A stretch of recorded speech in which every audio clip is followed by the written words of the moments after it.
Hey, this is Marco, and in this video I'm going to show you how to handle credit cards in YNAB. But before I show you how to do that, subscribe to the channel, it helps me out a lot. So what you want to do is go to the accounts, and you can see you have credit and credit too. Of course, if you want to add new one, just click on add account. You can do linked or unlinked. Let's do unlinked.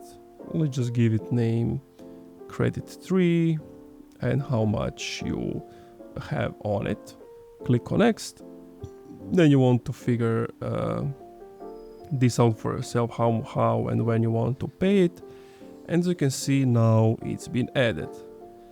But if you want to use these $100 towards something, you just have to click on credit, click on here, and then you can categorize it, unclear it, or do more. You can always delete it.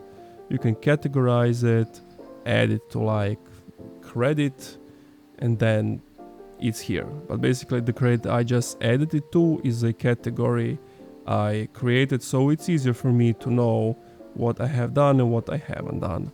And that's it. Thank you for watching this video. If you enjoyed, leave a like, comment, subscribe.